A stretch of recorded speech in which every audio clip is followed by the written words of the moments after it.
মাত্র কিছুদিন, তারপর আমার কন্যা এই পৃথিবীতে আসবে। আর আমার সন্তানই যেন পরিরাজ্যের ভবিষ্যৎ পরিরানী হয়, তার জন্য আমি পরিরাজ্যের বাকি পরিদেরকে অভিশপ্ত ফল খাইয়ে বন্ধা করে রেখেছি। আর তাই এই পরিরাজ্যে শুধু আমি সন্তান জন্ম দিতে পারছি, আর আমার সন্তানই হবে ভবিষ্যৎ পরিরানী। এখন শুধু সময়ের অপেক্ষা।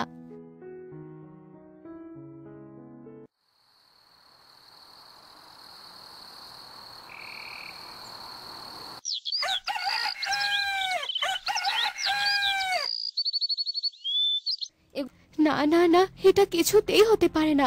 আমার সন্তান এত কুৎসিত কিছুতেই হতে পারে না। এমন কুৎসিত চেহারা নিয়ে কেউ রানীপরি হতে পারে না। এই সন্তানকে প্রকাশ্যে আনাই যাবে না। দরকার পড়লে আমি আবারও সন্তান জন্ম দেব। তবু এই কুৎসিত কন্যার একটা বিহিত আমাকে করতেই হবে।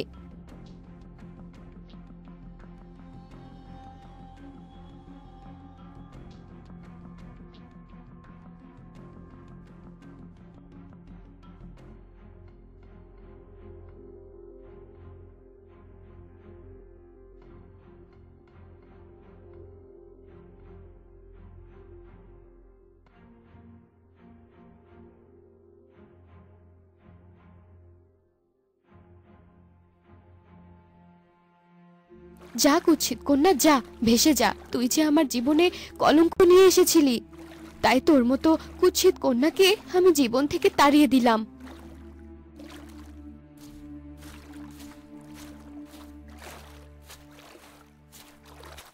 রোজ রোজ নদীর ঘাটে জল নিয়ে আসা যে কত কষ্টের তা আমি বোঝাতেই পারবো না। কিন্তু এই কষ্ট আমার কে দেখবে? বিয়ের পরই তো আমার শাশুড়ি যে দয়া করে আমাকে বাড়িতে থাকতে দিয়েছে, এটাই তো আমার সৌভাগ্য।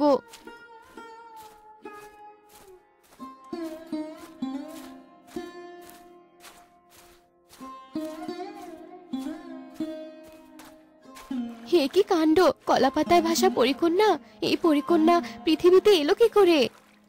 আর কেই বা পরিকন্যাকে এই পৃথিবীতে নিয়ে এলো? এত পাতলা একটা কলাপাতায় পরিকন্যা ভেসে আছে, না জানি কখন ডুবে যায়। না, তাড়াতাড়ি পরিকন্যাকে রক্ষা করতে হবে। আহারে, কত সুন্দর একটা পরিকন্যা, আর সে কিনা পরিরাজ্যে না থেকে এভাবে কলাপাতায় করে জলে ভাসছে। এত ছোট্ট একটা নিষ্পাপ বাচ্চাকে মানুষ কি করে অবহেলা করে? আমি এই পরিকন্যাকে আমার সাথে নিয়ে যাব, আমার কাছে রাখবো।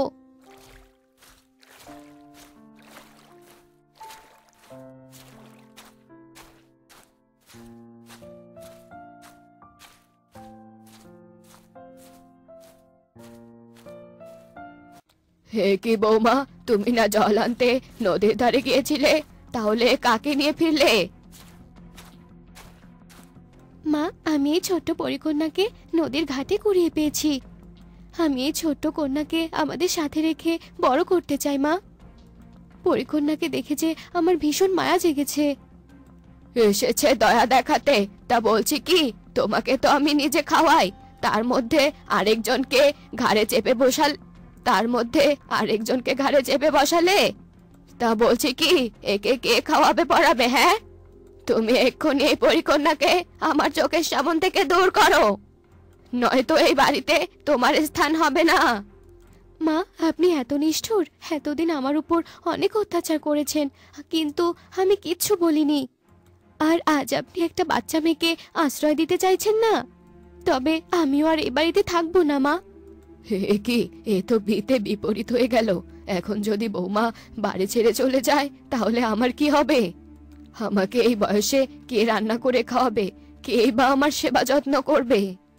না, এই পরিকন্যার ব্যাপারটা আমিই সামলাবো। ঠিক আছে বৌমা, তুমি যখন এই পরিকন্যাকে ছাড়তে পারবে না, তাহলে এই পরিকন্যাকে নিয়েই থাকো। হাজার হলেও তুমি তো আমার ছেলের বউ, তোমাকে তো আর বাড়ি ছাড়া করতে পারি না। আপনি সত্যি এই পরিকন্যাকে এ বাড়িতে থাকতে দেবেন মা? আমার যে ভীষণ খুশি লাগছে। এবার আমি এই পরিকন্যাকে নিজের সন্তানের মতো বড় করব। এত আধিক্যতা ভালো লাগে না আমার। এই পরিকন্যাকে যত তাড়াতাড়ি সম্ভব এই বাড়ি ছেড়ে তাড়াতে হবে।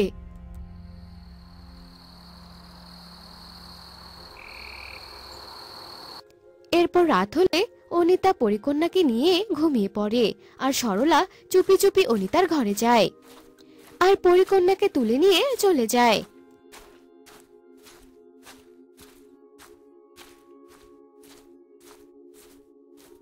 বড্ড আদিক্ষেতা হয়েছে এই পরিকন্যাকে নিয়ে।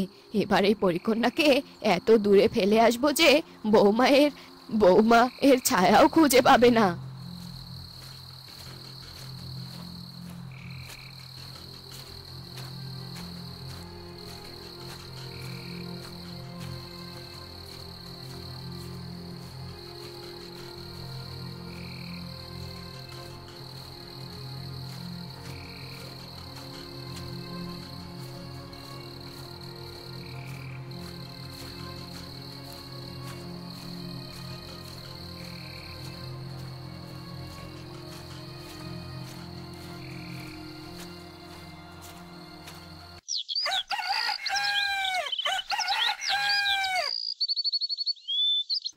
কি পরিকন্যা কোথায়?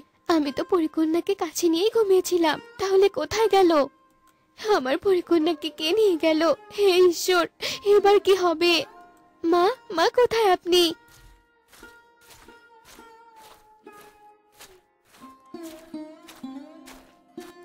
কি ব্যাপার বৌমা, কি হয়েছে? তুমি এভাবে চিৎকার করছো কেন? আর তুমি একাই বা কেন? পরিকন্যা কোথায়? মা, আমি তো এটাই বুঝতে পারছি না, পরিকন্যা কোথায় গেল? আমার কি মনে হচ্ছে জানো বৌমা, মনে হয় পরিকন্যাকে ওর মা এসে নিয়ে গেছে। পরিকন্যা কি আর পৃথিবীতে থাকতে পারে? কেঁদো না বৌমা, শান্ত হও। কানের কাছে কে এভাবে কান্না করছে? আমার ঘুমটাই ভেঙে দিল। মনে হচ্ছে কোনো বাচ্চার কান্নার আওয়াজ। দেখি তো একটু।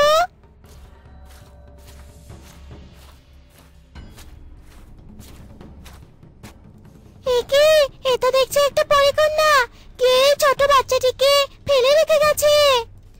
এই বাচ্চাটাকে দেখে তো আমার ভীষণ মায়া হচ্ছে। এই বাচ্চাটা কুৎসিত দেখতে হয়েছে বলে মনে হয় ওকে ফেলে গেছে। তাতে কি হয়েছে? আমিও তো কুৎসিত।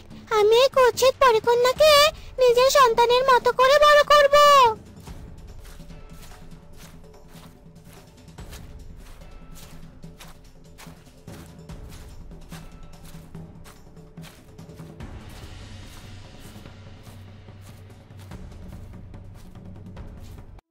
দেখতে দেখতে 5টি বছর কেটে যায় আর পরিকন্যা ভীষণ শক্তিশালী হয়ে ওঠে আর অনেক গুণবতীও হয়। কি ব্যাপার মা, তোমার পা থেকে রক্ত ঝরছে কেন? কোথায় আঘাত পেলে তুমি? আর বলিস না মা, আমি মাছ চুরি করে খেতে গিয়েছিলাম আর তখনই একটা শয়তান লোক ঢিল ছুঁড়ে মেরেছিল।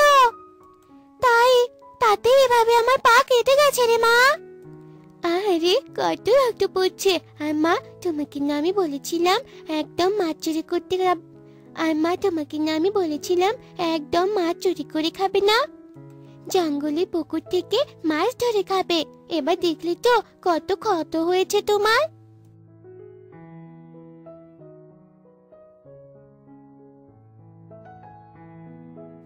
কি কাণ্ড! তোর ছুঁয়ে দিতেই আমার পা ভালো হয়ে গেল। তবে তুই তো অনেক শক্তিশালী রে। তবে মা, তোর এই শক্তি সবসময় ভালো কাজে লাগাবি। আমার শরীর জ্বলে যাচ্ছে, পুড়ে যাচ্ছে। আমার যে এত যন্ত্রণা আর সহ্য হচ্ছে না। ঈশ্বর, তুমি আমায় মুক্তি দাও। ঈশ্বর, আমায় মুক্তি দাও। আরে বেচারা পরীটা যন্ত্রণায় কত কাটাচ্ছে। আমার কাছে তো শক্তি আছে। যাই, আমি বরং আমার শক্তি দিয়ে ওকে ভালো করে দেই।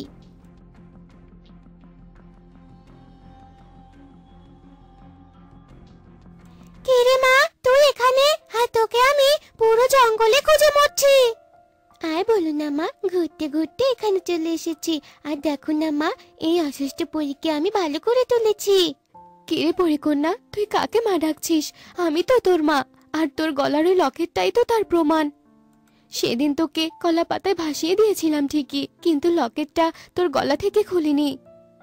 আর তোকে ভাসিয়ে দেওয়ার পর থেকে আমি কঠিন রোগে আক্রান্ত হই। আর পরীরা আমাকে পরী রাজ্য থেকে তাড়িয়ে দেয়। আর তখন থেকে আমি অনেক কষ্টে দিন কাটাচ্ছিলাম। অবশেষে আজ তুই আমায় সুস্থ করলি রে মা। তুই আমায় ক্ষমা করে দে মা। তাহলে তুমি পরিকন্যার আসল মা? কিন্তু আমি পরিকন্যাকে অনেক আদর যত্নে বড় করেছি। আমি কিছুতেই ওকে ছাড়তে পারবো না। ছাড়তে হবে না গো, তুমি একটা শাকচুন্নি হয়ে ওকে মায়ের স্নেহ দিয়েছো, আর আমি ওর নিজের মা হয়ে তা দিতে পারিনি।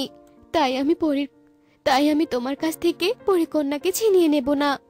দুই মা মিলে আমরা পরিকন্যার সাথেই থাকবো। আমিও যে আর পরিরাজ্যে ফিরতে চাই না। পরিরাজ্যের আভিজাত্যের থেকে আমার কন্যা যে আমার কাছে অনেক বেশি। এরপর থেকে পরিকন্যার সাথে শাকচুন্নি ও রানীপরি মিলে অনেক সুখে শান্তিতে দিন কাটাতে শুরু করে। তো বন্ধুরা, আমাদের আজকের এই গল্পটি তোমাদের কাছে কেমন লেগেছে তা কমেন্টে জানাতে ভুলো না কিন্তু।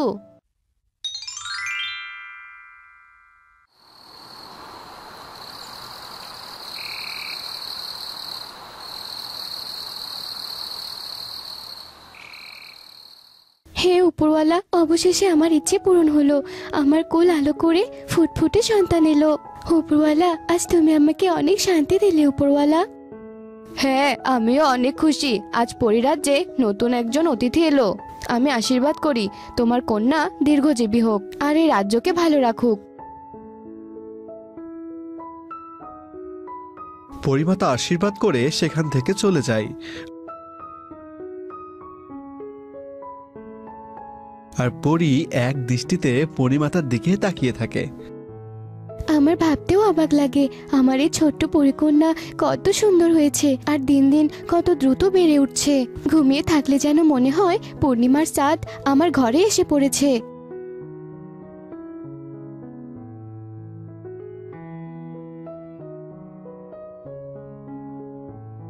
দেখতে দেখতে 5টি বছর কেটে যায় আর সেই ছোট্ট পরিকন্যাটা অনেক বড় হয়ে যায়।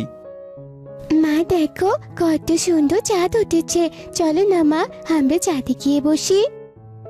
না রে মা, আজ যে চাঁদে যাওয়া যাবে না। আজ যে নাগ পঞ্চমীর পূর্ণিমা রাত। এই রাত যে পরীদের জন্য অভিশপ্ত রাত। এই রাতে আকাশ থেকে উল্কা খসে খসে পরী রাজ্যে পড়ে। যাওয়া যাবে না রে সোনা। না মা না, আমি তোমার কোনো কথা শুনবো না। তুমি আমাকে বাইরে নিয়ে না যাওয়ার জন্য বাহানা করছো। আমি সব বুঝি। আমি যে তোমার কথা শুনতে চাই না মা, কিছুতেই শুনবো না। আজ আমি বাইরে যাব। এত সুন্দর পূর্ণিমা চাঁদের আলো আমি উপভোগ করব।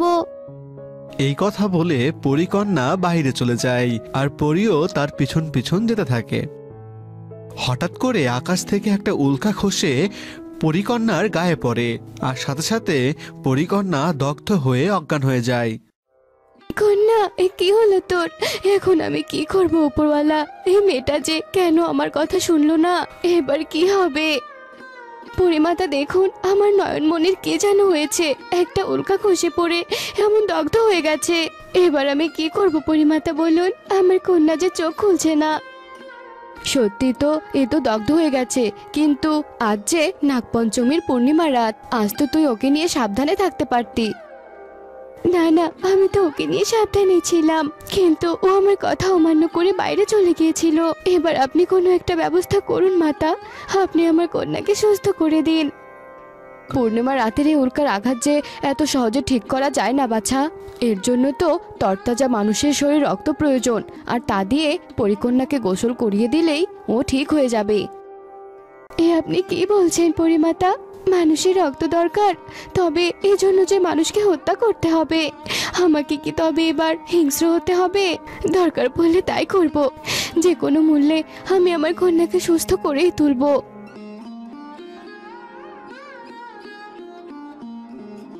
এই কথা বলে রানী পরী পৃথিবীতে চলে আসে।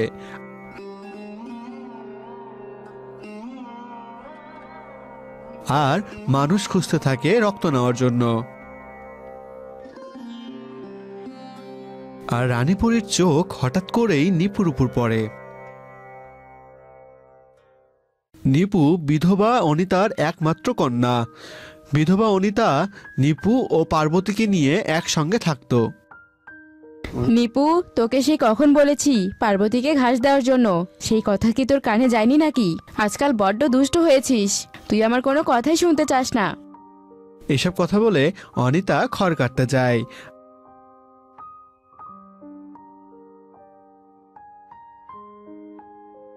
আর হঠাৎ করে সেখানে রানী পরী চলে আসে এবং নিপুকে ধরে ফেলে।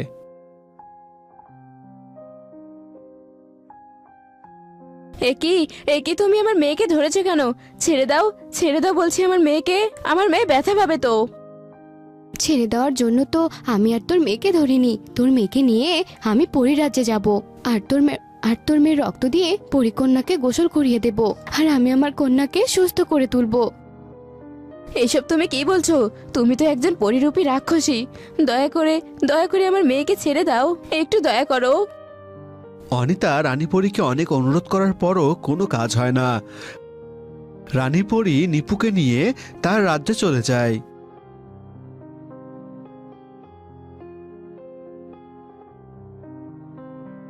এবং অনিতা হাও মাও করে কাঁদতে থাকে। না, এটা কিছুতেই হতে পারে না, এত সহজে আমার মেয়ের প্রাণ যেতে পারে না। এবার আমি কি করে আমার মেয়েকে রক্ষা করব? কেঁদো না মা, আমি তোমাকে একটা উপায় বলে দিচ্ছি। তুমি বরং আমাদের গাভী মাতার কাছে যাও, তিনি তোমাকে একটি উপায় বলে দিতে পারে। গাভী মাতা স্বর্গপুরীতে থাকে, তিনি নিশ্চয়ই তোমাকে সাহায্য করবে। তুই ঠিক বলছিস পার্বতী, তাহলে আমি এখনই স্বর্গপুরীতে যাব।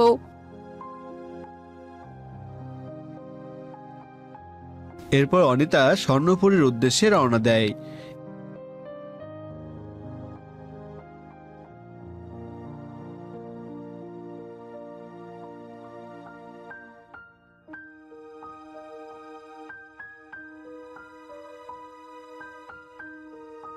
এবং অনেকখানি হাঁটার পর স্বর্ণপুরীতে গিয়ে পৌঁছায়।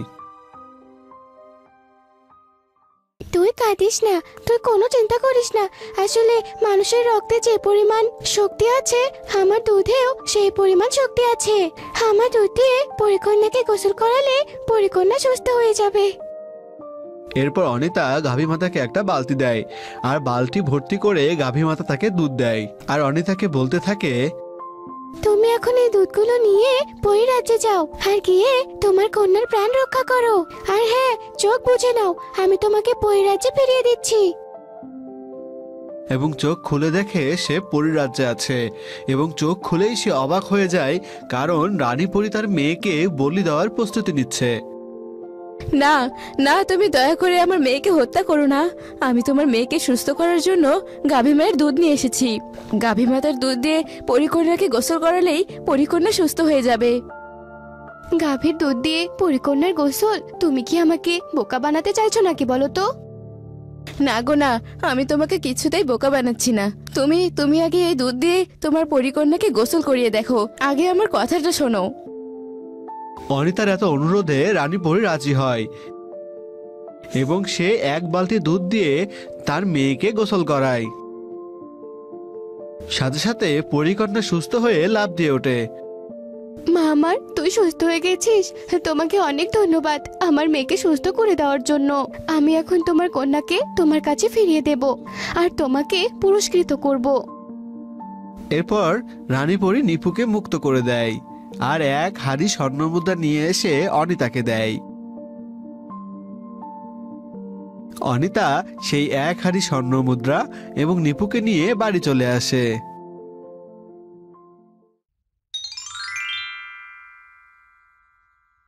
লক্ষ্মী বাবা আমার, খেয়ে নে, খাবারের উপর রাগ করতে নেই।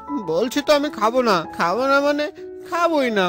লক্ষ্মী বাবা আমার, খেয়ে নে বাবা, না খেলে যে ক্ষুধায় অনেক কষ্ট হবে তোর। হোক আমার কষ্ট, আমার কষ্টতে তোমাদের কি? আমার কষ্টতে কি তোমাদের কিছু আসে যায়? আচ্ছা বাবা, তুই খেয়ে নে, তারপর আমি তোর সব কথা শুনবো। হুম, তোমাদের আমার চেনা হয়ে গেছে। এখন ফুসলিয়ে ফাসলিয়ে খাতে পারলেই পরে আর তোমাদের মনে থাকবে না। আমি নতুন ব্যাগ না পেলে কিছুই খাবো না। কি হচ্ছে এখানে শুনি? কি আর হবে শুনি, সেই কখন থেকে এখানে দাঁড়িয়ে আছি, এক মুঠো ভাতও মুখে দিল না। না খেলে নাই, পেটে টান লাগলে এমনি একা একাই খেতে চলে আসবে। অত সাধতে হবে না। আহ, তুমি থামো তো, তোমার অফিসের সময় হয়ে যাচ্ছে, তুমি যাও।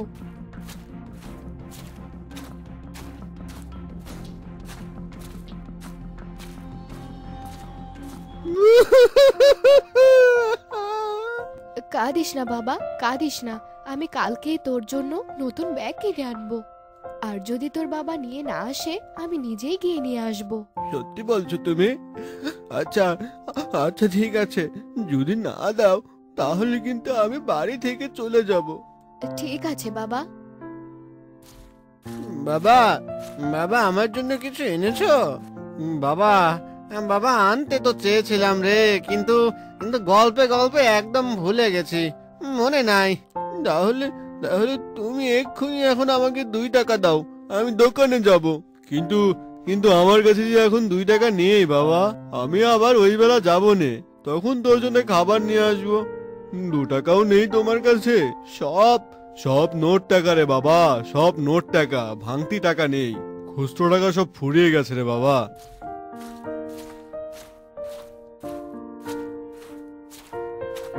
তুমি আর কত মিথ্যে কথা বলবে শুনি? কি আর করব বলো শুনি, নিজের ছেলের ছোট ছোট আবদার গুলো পূরণ করতে পারি না। এর থেকে তো মরে গেলেই ভালো হতো।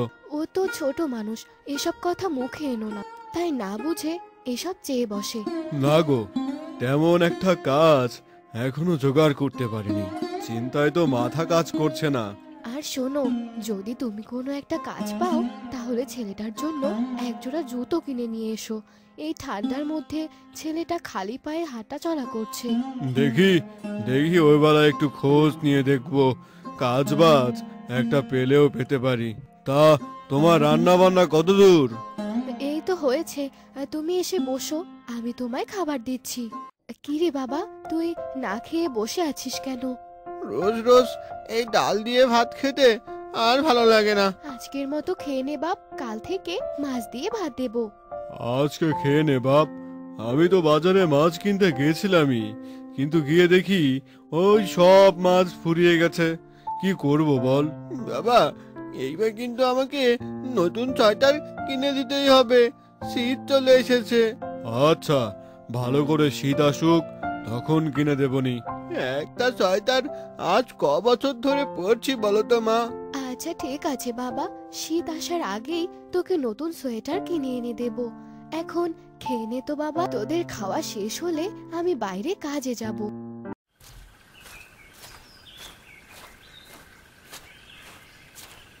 আরে গণেশ যে, কি খবর তোর? এই তো দাদা, চলছে। তোমার খবর কি? তা আমি তো আছি, দিব্যি আছি। তো এইটা কে, তোর ছেলে? হ্যাঁ, ওর নাম মহেশ। বাহ, ভারী মিষ্টি নাম তো। এটা হলো আমার ছেলে ফটিক। আচ্ছা দাদা, তাহলে এখন আসি, ওর আবার স্কুলে দেরি হয়ে গেল তো, আরেকদিন না হয় কথা হবে।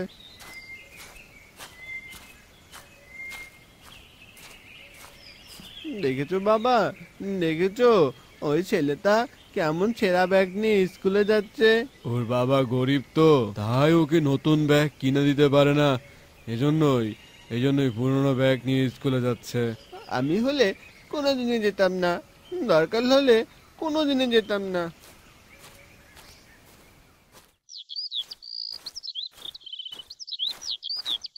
তুমি কি ওনাদের চেনো বাবা? হ্যাঁ রে, আমরা আগে একই স্কুলে যেতাম। ও আচ্ছা, ওরা মনে হয় অনেক বড় লোক, তাই না? হ্যাঁ রে বাবা, ওরা অনেক বড় লোক, অনেক বড় বাড়ি ওদের। ওই ছেলের ব্যাগটা কত সুন্দর, আমার যদি ওরকম একটা ব্যাগ থাকতো। শোন রে বাবা, আমরা তো গরিব, তাই আমাদের ছেঁড়া ব্যাগ ছেঁড়া জুতো পরেই চলতে হয়। তুই একদিন লেখাপড়া করে অনেক বড় হবি, আর তখন দেখবি তোর অনেক বড় বাড়ি হবে, গাড়ি হবে। কেঁদো না বাবা, কেঁদো না, আমি আর কখনোই তোমাকে কোনো কিছুর জন্য জোর করব না। বুঝলে গিন্নি, এই ছেলেটাকে নিয়ে আমার খুবই দুশ্চিন্তা হয়। তুমি খামোখা চিন্তা করছো, ও তো এখনো অনেক ছোট, বড় হলে সব ঠিক হয়ে যাবে। আমি যখন ওর বয়সী ছিলাম তখন আমার তো এত কিছুর শখ ছিল না, আমার বাবা মা তো খুবই গরিব ছিল। আমি আমি একবেলা খেয়ে আরেক বেলা না খেয়ে থাকতাম। কোনো কোনো দিন তো শুধু পানি খেয়েই রাত কাটিয়ে দিতাম। তুমি কষ্ট করেছো বলেই তো আমাদের আর কোনো কষ্ট নেই। আমাদের এখন সব কিছু আছে। না না না, এখনই ওকে সব বোঝাতে হবে, নয়তো বড় হয়ে ও অনেক খারাপ হয়ে যাবে। হয়েছে, তুমি এখন এসব কথা বাদ দিয়ে ঘুমাও তো দেখি।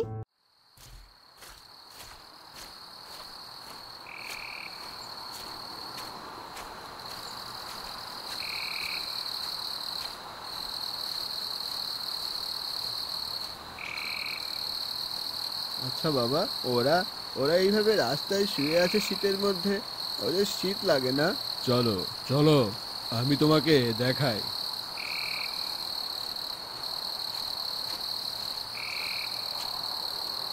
এই ছেলে, এই ওঠো তো, ওঠো। বাবু বাবু, আমি কিছু করিনি বাবু, আমাকে ক্ষমা করে দিন বাবু, আমি কিছু করিনি। এই ছেলে, তুমি এইভাবে রাস্তায় শুয়ে আছো কেন? তোমার তোমার ঘর বাড়ি নেই? বাবু বাবু, আমার ঘর বাড়ি বাবা মা কেউ নেই। আমার এই রাস্তায় ঘর বাড়ি সব কিছু। তুমি এই শীতের মধ্যে এভাবে শুয়ে আছো, তোমার শীত লাগে না? শীত তো লাগে, কিন্তু কি করব, আমার মতো রাস্তার ছেলে শীত লাগলে কার কি আসে যায়? বাবা বাবা, তুমি ওকে এক্ষুনি একটা শীতের কাপড় কিনে দাও। বাবা, তুমি এখানেই দাঁড়িয়ে থাকো, আমি এই যাব আর এই আসবো।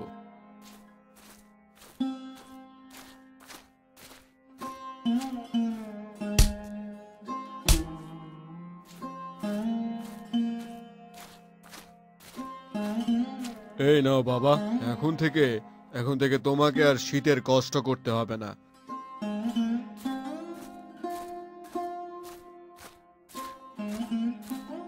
যা শীত পড়ছে তাতে করে তো আমাদের মতো গরিব মানুষদের বেঁচে থাকাই দায়। গরিব মানুষের সবকিছুতেই সমস্যা, গিন্নি। আসলে গরিব হয়ে জন্ম না ওঠাই পাপ। একদিন আমরা অনেক বড় লোক হব বাবা, আর তখন আমরা সমস্ত গরিব মানুষদের সাহায্য করব। তোর মনের ইচ্ছা পূরণ হোক বাবা, দোয়া করি বাবা, তোর মনের আশা যেন পূর্ণ হয়। আরে দাদা, তুমি তুমি হঠাৎ করে আমার বাড়িতে? আসলে আসলে ছেলেটা অনেক বায়না করলো, তাই হাঁটতে হাঁটতে চলে এলাম এদিকে। এই নাও, এটা তোমার জন্য। এসবের আবার কি দরকার ছিল? দরকার আছে গোপাল, দরকার আছে। গোপাল, এই নাও তো, এটা তোমার আর এটা তোমার গিন্নির। আর শোন পরেশ, এখন থেকে তোর ছেলে আর আমার ছেলে একই স্কুলে পড়বে, আর এখন থেকে ওরা বন্ধু। আর শুনলাম মহেশ নাকি ওর ক্লাসের ফার্স্ট বয়। হ্যাঁ দাদা, ও পড়ালেখায় অনেক ভালো। এখন থেকে মহেশ আর আমি একেবারে ভালো বন্ধু। ঠিক আছে বাবা, তোমরা এখন থেকে একসাথে খেলবে। এখন তাহলে চলি রে গণেশ, কালকে তাহলে আরেকবার দেখা হবে নি।